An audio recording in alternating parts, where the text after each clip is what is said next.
Est-ce que tu te rabaisses? Puis t'es fatigué que les gens te disent d'arrêter de te rabaisser parce que tu te sens encore plus pas correct, puis tu finis par te rabaisser encore plus? Est-ce qu'on te dit aussi que tu dois répéter des pensées positives, changer ta façon de te parler à toi-même, t'essayes, tu veux, mais tu finis toujours par te taper dessus puis te rabaisser? Dans cette vidéo, je vais te parler d'une approche vraiment différente qui va te donner du respect pour toi-même et ton fonctionnement et t'amener tout doucement à pouvoir vivre des transformations dans la façon dont tu te parles à toi-même, la façon dont tu es en relation avec toi-même. Ça va aussi avoir un impact sur tes relations avec les autres et la possibilité de réaliser tes projets, tes rêves dans le monde. Pour t'aider là-dedans, j'ai créé le petit aide-mémoire de bienveillance que tu peux télécharger. C'est des questions à te poser quand tu vois que tu commences à te rabaisser pour te guider dans ce chemin de bienveillance envers toi-même. Je m'appelle Jacinthe Laforte, je suis génératrice de bienveillance et rallumeuse de créativité, formée en communication non violente et en intelligence relationnelle. Alors, c'est quoi cette approche vraiment différente? Est-ce que tu dirais que cette voix dans ta tête qui te rabaisse, c'est quelque chose qui te dit ah, je suis conne, ou peut-être ça te parle au-dessus, ça dit ah, t'es conne. Donc, souvent on a l'impression que c'est moi-même qui me rabaisse, mais en réalité, c'est une voix dans ma tête qui me rabaisse. Est-ce que tu es d'accord avec ça? Donc, cette voix-là, c'est une partie de nous. Parce qu'en fait, on a plusieurs parties à l'intérieur. Ça, c'est un peu comme quand on dit ah, d'un côté, j'ai le goût d'aller quelque part, mais d'un autre côté, j'ai pas le goût. Ça, c'est la manifestation du fait qu'on a plusieurs parties à l'intérieur. Ces parties-là, elles ont été formées à différentes époques de notre vie, souvent quand on était très petit, à un moment où nos besoins n'ont pas pu être comblés. Et ces parts-là, aujourd'hui, elles ont encore les émotions et les besoins de cette époque où elles ont été formées.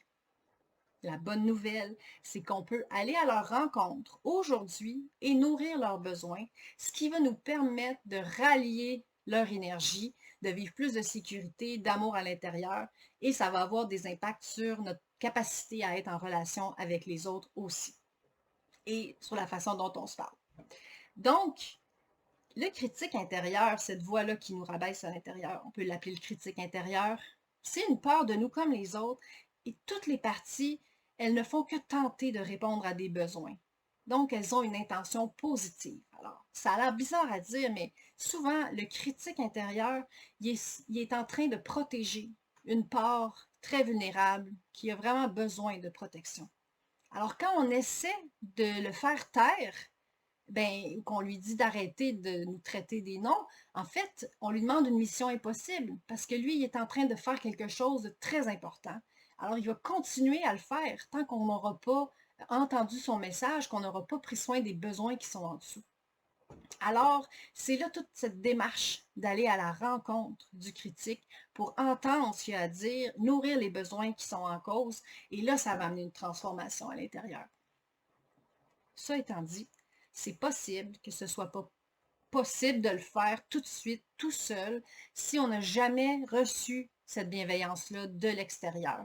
Ça se peut qu'on ait besoin qu'il y ait une personne à l'extérieur de nous qui nous l'offre pour que notre système nerveux connaisse ce chemin-là et qu'on puisse ensuite se l'offrir à soi-même. C'est l'intention du petit aide-mémoire de bienveillance de vous donner un soutien et un guide et un rappel dans le feu de l'action de ce chemin-là de bienveillance. Alors, en résumé, quand tu te rabaisses, c'est une partie de toi, en fait, qui parle dans ta tête. On en a plusieurs des parties à l'intérieur qui ont des émotions, des besoins. Et notre voix critique, le critique intérieur, il veut contribuer, malgré que ça a l'air bizarre, mais c'est ce qu'il cherche à faire en quelque sorte.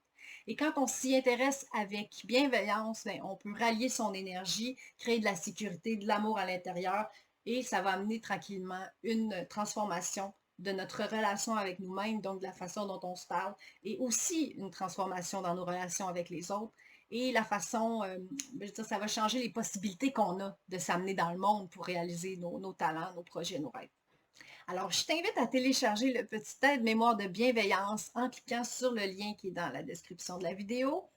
Ça va te donner des questions à te poser dans le feu de l'action pour te guider vers ce chemin de bienveillance. Et en plus, tu vas recevoir le lien vers 2 petites vidéos qui vont expliquer les 2 premiers points et une invitation à un live où je vais expliquer le reste de l'aide-mémoire de bienveillance.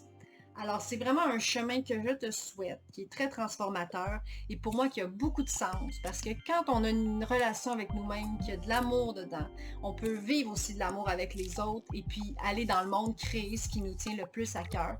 Et je pense que le monde a bien besoin de personnes pleines d'amour qui vont aller créer un monde où il fait bon vivre. Alors, au plaisir de t'accompagner là-dedans.